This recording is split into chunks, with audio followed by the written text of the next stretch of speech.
반갑습니다. 이 채널을 방문해주신 여러분들에게 먼저 진심으로 감사의 말씀 올립니다. 이 채널은 여러분도 잘 아시는 동주열국지라는 중국의 역사소설의 픽션과 넌픽션을 구별하고 이를 검증하려고 쓴 열국지 팩트체크, 다른 눈으로 본 열국지를 해설하고 보충 설명하는 채널입니다. 저는 열국지 팩트체크, 다른 눈으로 본 열국지를 쓴 강용봉입니다.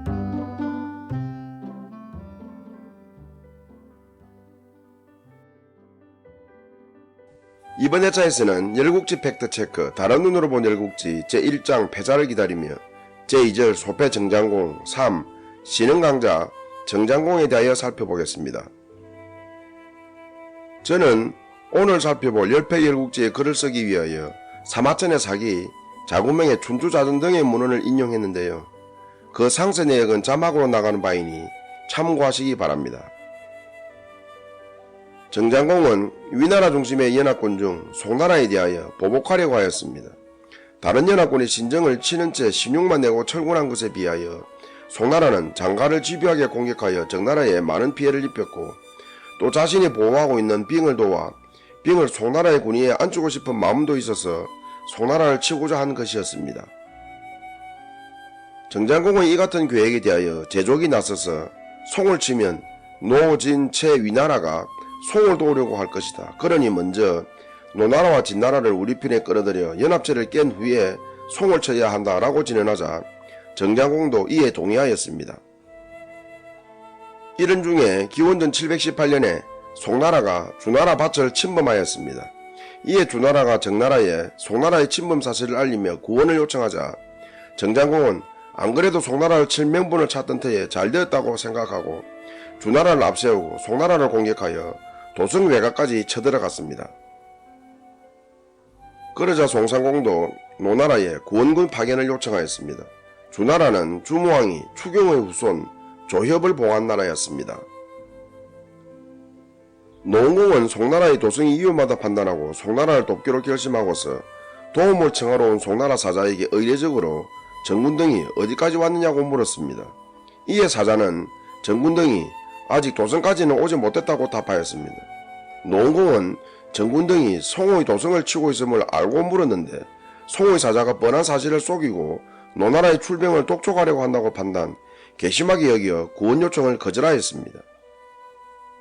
송나라 사자는 정군등이 송의 도성까지 왔다고 답하면 노원공이 늦었다고 판단하여 구원하지 않을까봐 거짓말한 것이었는데 이것이 노군 파견을 이끌어내지 못한 원인이 되고 말았습니다. 노원공이 공자에 있을 때 호양전투에서 정나라 군사에게 포로가 되었다가 탈출한 적이 있어 그때부터 정나라를 좋게 보지는 않았으므로 기원전 719년에 위나라 등이 함께 정나라를 치자고 했을 때나 기원전 718년에 송나라의 구원 요청을 받았을 때 그 제의에 응하고 싶었습니다. 그러나 그 침공 명분과 구원을 청하는 사자의 태도가 공의롭지 못하다고 여겨 연합군 참여에 반대했고 구원을 거절했던 것이었습니다. 하지만 노나라 나란일을 맡고 있는 공자희가 노원공의 반대에도 불구하고 위나라 연합군에 참여한 바 있었죠. 정장공은 노원공이 비록 의도하지는 않았더라도 결과적으로 정나라를 도운 것에 대하여 크게 호감을 가졌습니다. 또 노원공의 처사로 송나라와 노나라의 우호관계에 금이 갔다 판단, 기원전 717년 봄에 사자를 노나라에 보내어 양국이 화천할 것을 제의했는데 노원공도 흔쾌히 동의하였습니다. 정장공은 노나라와 화천하기 전에 먼저 기원전 718년에 진나라에 사자를 보내어 양국이 화천하자고 청하였습니다. 이때 진안공의 동생 공자타도 나서서 정나라와 우호를 맺어야 한다고 했으나 진안공은 아예 사자조차 만나지 않고 돌려보냈습니다. 진안공은 정나라가 우호관계를 맺으려고 하는 것은 진나라와 다른 나라들을 이간질하려는 것이고 또 정나라와 우호관계를 맺는다면 송나라가 가만히 있지 않을 것이라고 판단했던 것이었죠. 정장공은 사자를 만나지도 않은 진안공의 처사에 대로하여 진나라를 치려고 했으나 제족이 만류하며 계책을 내놓자 이를 채택하였습니다. 기원전 717년 5월 정나라 변방관리가 진나라의 국경을 넘어가 재물을 약탈하고 진나라 남녀를 정나라로 끌고 왔습니다. 그러고는 이번에는 영고숙이 진나라 남녀와 약탈한 재물을 다시 진나라에 돌려주었는데 이때 정장공은 영고숙이 가지고 간 서신을 통하여 양국 사이에 앙금이 있는 것으로 오인한 변방관리의 무리한 처사였다라고 사과하며 다시 우호관계를 맺자고 청하였습니다. 그러자 진안공도 우호관계를 맺으려는 정장공의 진심과 정나라의 실질적인 힘을 인정하고 우호 체결에 동의하였습니다. 그러고는 영고숙을 후대하는 한편 답례로 공자탈을 정나라에 보내는 등 양국은 기원전 716년 12월에 우호관계를 맺었습니다. 정나라와 진나라가 우호관계를 맺는 과정에서 정나라가 진나라를 약탈하는 등의 무리한 행동을 했다가 영고숙을 통하여 이를 사과하며 다시 우호관계를 맺자고 제의한 술책은 제족의 계책이었습니다. 정장공의 깔끔한 매너와 정군의 위력을 진안공에게 각인시키려는 의도였죠. 기원전 717년 겨울 정장공은 주한왕 즉위 후부터 소원했던 주왕실과의 관계 개선을 위하여 제족을 대동하고 입조하였습니다. 정장공은 진나라와의 우호 분위기가 조성되자 즉시 송나라를 치려고 했으나 제족이 나서서 송나라를 치기 전에 먼저 주왕실과의 관계 개선이 진행되어야 한다고 지는 정장공이 이를 받아들여 낙양으로 간 것이었죠.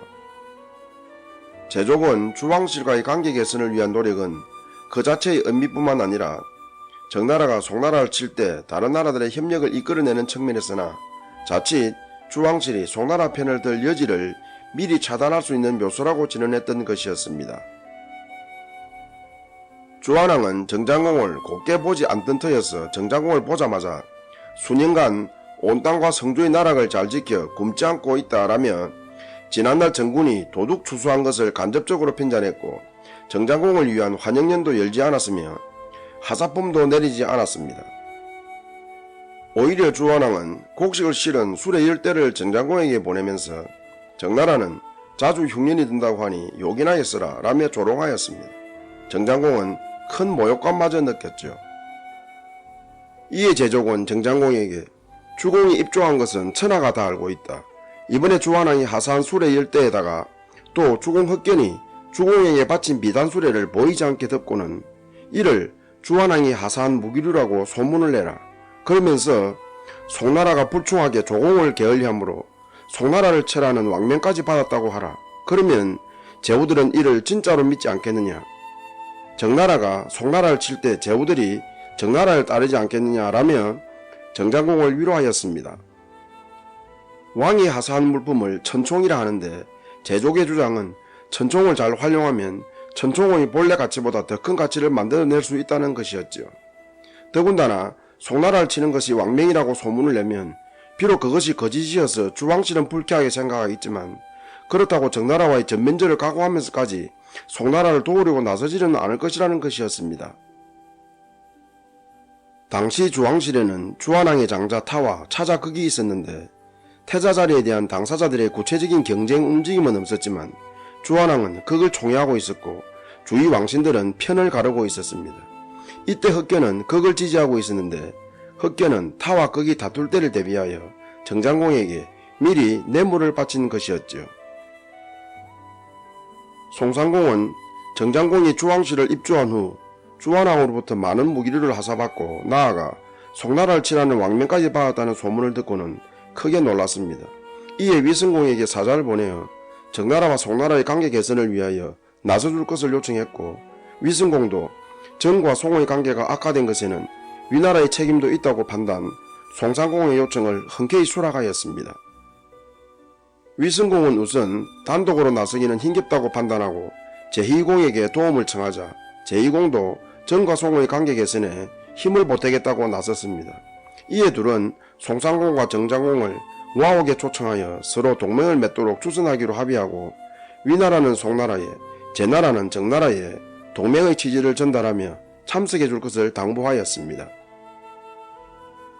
기원전 715년 7월 송산공은 와옥에서 제2공과 위성공과 함께 정장공이 오기를 잔뜩 기다렸지만 정장공은 끝내 불참하여 와옥회담은 결국 열리지 못하였습니다.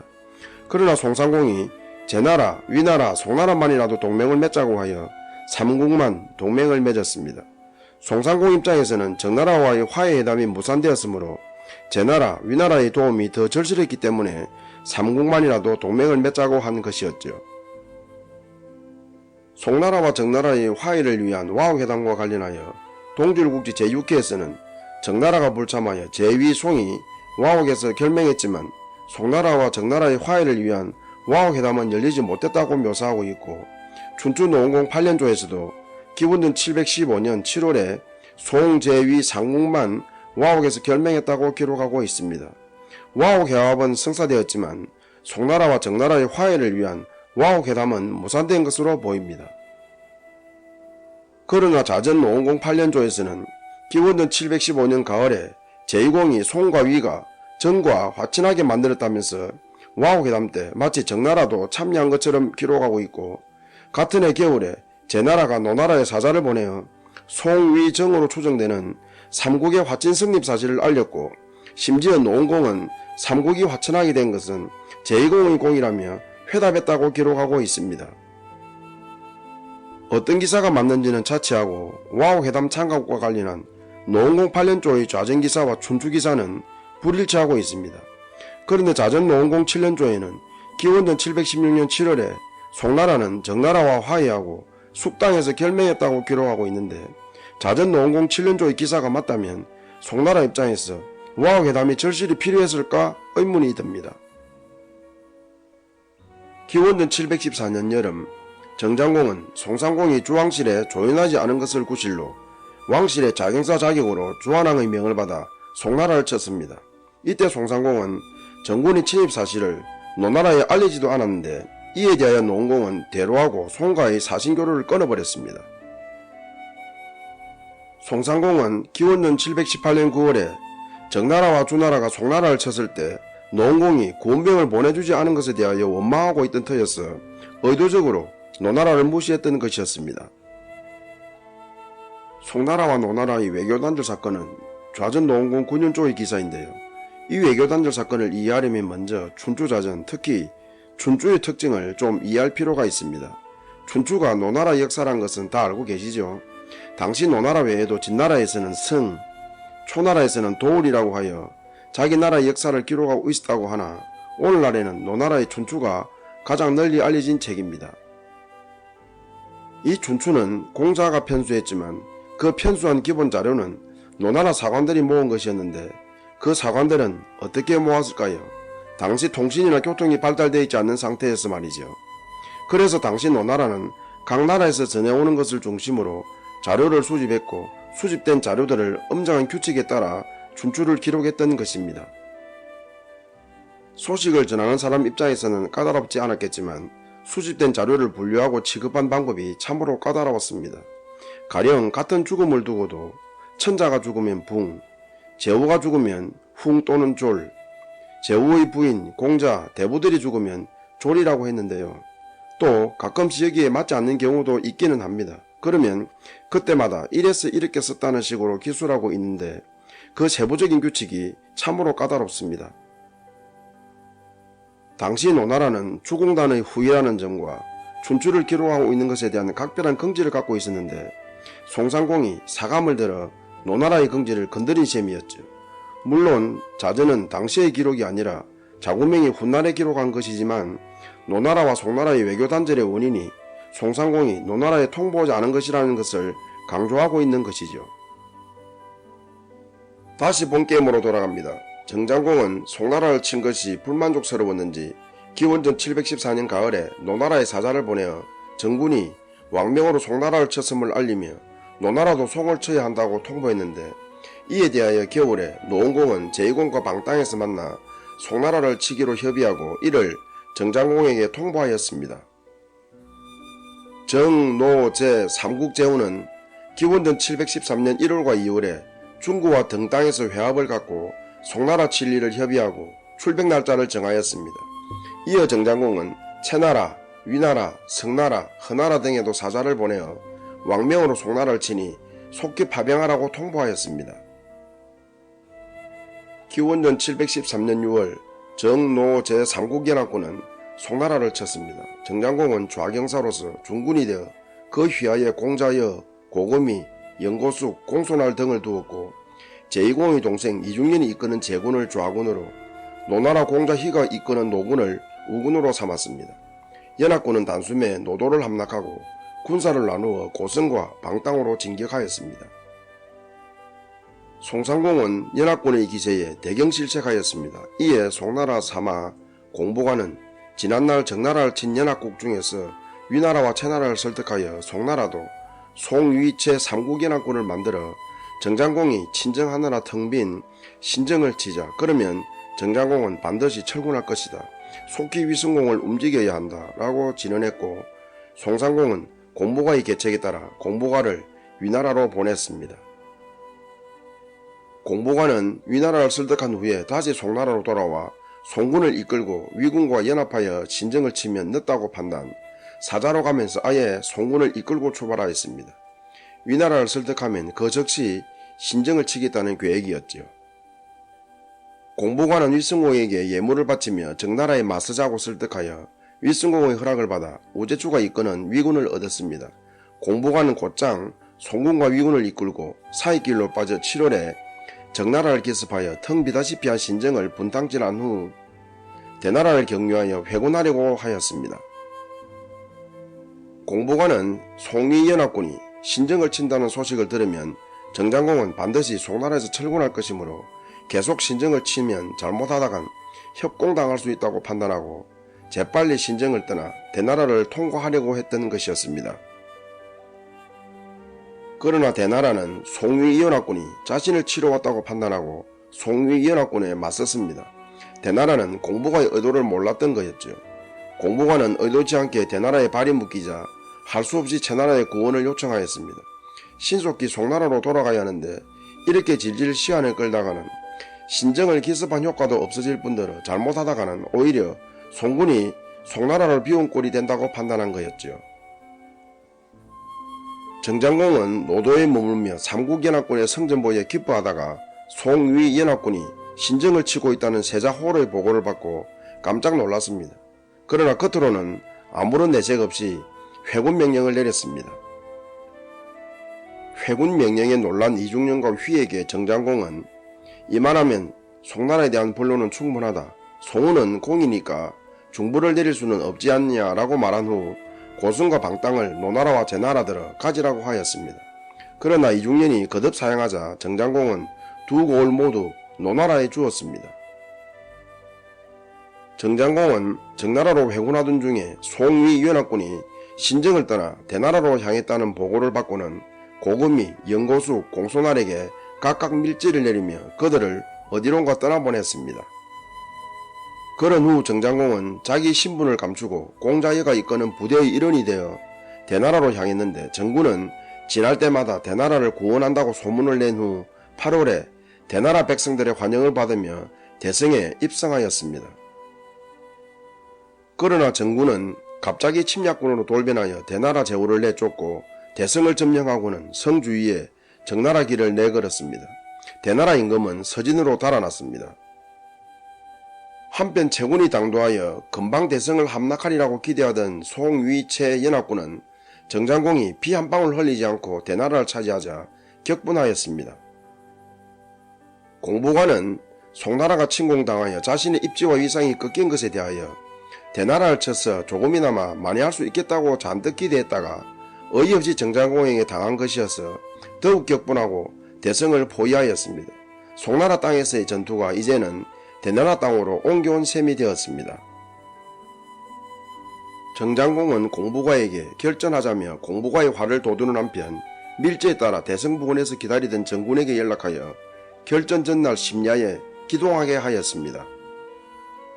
이에 정군은 어둠을 이용하여 송나라 연합군의 영체 후방과 좌측과 우측에서 순차적으로 포를 쏘고 함성을 지르고 병거를 몰며 적을 잔뜩 긴장시키고 정신을 산만하게 한 후에 약한 채나라 영체를 쳤습니다. 공보관은 결전 전날이어서 아군에게 푹 쉬게 하고 있었는데 정체를 드러내지 않은 채 정군이 삼면에서 도발하자 정장공을 비난하며 격분하였습니다. 처음에는 정군의 움직임에 따라 우왕좌왕했으나 정군의 기동은 허장성세라고 판단하고 아군을 다독이며 정군이 형체를 드러내기를 기다렸습니다. 이때 채나라 영체가 공격을 받자 채군을 도우려고 그쪽으로 가다가 적을 만나 한바탕 싸웠는데 알고 보니 채군을 도우려고 오던 위군이어서 크게 당황하였습니다. 아군끼리 싸웠던 거였지요. 공보관은 송이 군사를 수습하여 본령으로 오다가 본령이 고금이가 이끄는 정군에게 점령된 것을 보고는 수레를 돌려 달아났습니다. 그러다가 우측에서 영고숙이 나타나고 좌측에서 공수관이 나타나 송이연합군을 치자 양측은 밤새 싸웠습니다. 그러나 송이연합군은 정군에 대피하여 우제추는 전사했고 공보관은 겨우 20여 명의 부하들만 챙겨 송나라로 달아났습니다. 대나라에서의 정군의 승리는 정장공의 용병술의 승리였습니다. 정장공은 송나라를 쳐서 혼내주고 대나라까지 얻어 개선하고는 승리 축하인을 열었습니다. 이 자리에서 영고숙은 왕명이라고 했음에도 불구하고 성나라와 허나라는 정나라 편에 서지 않았다. 이들을 치지 않는다면 그 누가 정나라를 따를 것인가 라고 지는 정장공도 그의 말이 옳다고 여기고 영고숙의 계책에 따라 성나라와 허나라에 먼저 사자를 보내어 왕명을 따르지 않은 죄부터 꾸짖었습니다. 이어 제나라에 사자를 파견하여 둘을 치자고 제안하자 제2공도 쾌락하였습니다. 허나라는 주무왕이 사학의 후손 문숙을 봉한 나라였습니다. 기원전 713년 겨울 정나라는 공자여가 제나라는 26년이 장수가 되어 성나라를 쳤습니다. 성나라는 단번에 항복하였고 제2공은 성나라를 취하였습니다. 이어 기원전 712년 여름에 시리에서 정제노의 제후가 해동한 후 삼국은 7월에 허나라를 공격하였습니다. 이 전투에서 영고숙과 하수경이 분전하여 허승을 함몰하자 허남 장공은 위나라로 달아났습니다. 시리회담 때 정제노 3국이 회담했다는 것은 동절국지 제7회의 묘사인데요. 자전노원공 11년조에서는 시리회담은 정노 양자회담이었다고 기록하고 있습니다. 자전의 기록이 맞다면 노나라는 정나라에게 송나라를 칠 때는 삼국이 치고서 어찌 성나라는 둘만 쳤느냐고 항의라도 하지 않았을까 싶습니다. 송나라를 친 후에 고성과 방땅을 챙긴 노나라 입장에서는 좋은 의미로 봐서는 실익을 챙긴 것에 대한 미안함으로 의무를 부담하려고 했는데 왜 배제했느냐며 따진 셈이고 나쁜 의미로 봐서는 이익에서 자신을 빼려는 것에 대한 항의였지 않았을까 싶네요. 또 정장공 입장에서는 성나라나 허나라를 치는 것이 부담스러워 제나라를 끌어들인 것 같지는 않고 송나라를 쳐서 노나라가 실익을 챙겼으니 이번에는 노나라를 빼고 제나라와 둘이 성나라와 허나라를 쳐서 하나씩 갖자고 생각한 것인지도 모를 일이죠. 어떻든 정장공은 시리에서 노원공을 만나 삼국이 허나라를 쳤던 것입니다. 송나라를 친 후에 노나라가 송나라 땅을 챙겼고 성나라는 이미 제나라가 차지한 상태에서 정장공은 허나라를 차지하고 싶었습니다. 그러나 대놓고 말하려니 체면이 말이 아니어서 제노 두 제후의 눈치를 보는데 이때 허나라 대부 백리가 허장공의 동생 신신을 데려와서는 신신이 허나라의 제사만이라도 있게 해달라고 간청하였습니다. 정장공은 두 제후가 신신에게 측은지심을 느끼는 것을 보고는 당장 허나라를 차지하기에는 무리라고 판단하였습니다. 그러고는 신신이 어리므로 그가 클 때까지 신신을 돕겠다며 두 제후의 양해를 얻은 후 허나라를 동서로 갈라 신신은 동쪽에 살게 하고 서쪽 땅은 정나라 대부 공손핵이 다스리게 하여 결국 허나라 서쪽 땅을 차지하였습니다. 허나라 반은 차지한 셈이죠. 그러나 정장공이 죽은 후 기원전 697년 여름에 신신은 허나라 서쪽 땅의 정군을 몰아내고 허나라를 수복하지만 어떻든 이 같은 정장공의 허나라 분할 통치는 이후 약 150년간 정나라와 허나라의 국경 문제로 발전하게 됩니다. 이번 예차에서 살펴본 정장공의 모습은 조조 못지않고 제족 또한 제갈공명 못지않죠. 그래서 정장공을 춘추시대의 조조라고 일컫는 사람도 있습니다. 정장공의 제2기간 기원전 743년에서 701년 중 기원전 722년에서 712년이 최철정기인데요. 이때의 활약을 바탕으로 정장공을 작은 패자를 뜻하는 소패라고도 합니다. 열패결국지의 이번 예차에 해당되는 부분의 팩트체크에서는 송나라와 정나라의 화해를 위한 와우회담의 성사 여부, 강신의식 때 공손날이 저주를 받아 죽었는가의 여부에 관한 상이한 묘사를 소개하고 있습니다.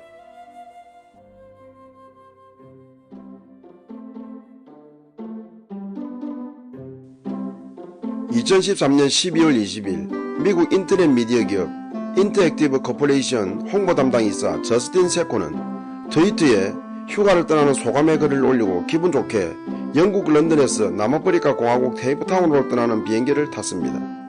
그런데 케이프타운에서 그녀를 영접한 것은 IAC, 즉 자기 회사의 해고 통보.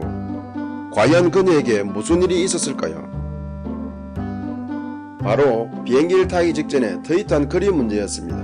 아프리카로 떠난다. 에이즈는 안 걸렸으면 좋겠다. 하하하 농담. 난 백인이거든. 라는 글이었는데 이 글은 보기에 따라서는 에이즈는 아프리카 사람 또는 흑인이나 걸리는 병이라는 의미로 해석될 수 있는 인종차별적인 글이었죠.